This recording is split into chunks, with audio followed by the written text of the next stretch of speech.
ఇదే రోజు నాగచైతన్య శోభిత పెళ్లి.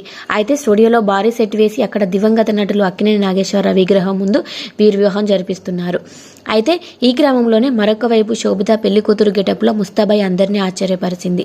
అయితే ఇదే సమయంలో పెళ్లి వేళ నాగచైతన్య తన మాజీ భార్య అయిన సమంతకు తనదైన శైలిలో కౌంటర్ ఇవ్వడంతో నాగచైతన్య అభిమానులు కూడా ఆశ్చర్యం వ్యక్తం చేస్తున్నారు.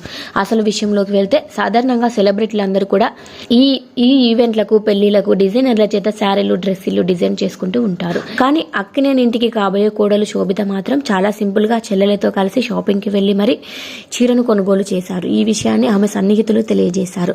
ఇలా పెళ్లి చీర విషయంలో ఆడంబరాలకు పోకుండా చాలా సింపుల్ గా చీర తీసుకున్నారని సమాచారం. సమంత అంతేకాకుండా బంగారు జరి వర్కుతో కంజీవరం చీరను ఆమె తన పెళ్లికి కట్టుకోబోతున్నట్టు తెలుస్తుంది. అంతేకాదు ఈ చీరను తనే స్వయంగా సెలెక్ట్ చేసుకుందంట. డిజైనింగ్ హంగులు ఏమీ లేకుండా జాగ్రత్త పడినట్టు సమాచారం. అయితే గతంలో సమంత మాత్రం పెళ్లి విషయంలో స్పెషల్ డ్రెస్సులు చీరలు డిజైన్ చేయించుకొని ఆశ్చర్యపరిచింది అంటూ నాగచైతన్య విడాకుల తర్వాత ఆ డ్రెస్లను కూడా ఆమె మార్చివేసిన విషయం తెలిసిందే. ఇలాంటి సమయంలో శోభితను చూసి నేర్చుకోవాలని, శోభిత కావాలని సమంతకు కౌంటర్ ఇస్తూ ఇలా చేసిందని కొంతమంది నెటిజన్లు కామెంట్ చేస్తున్నారు.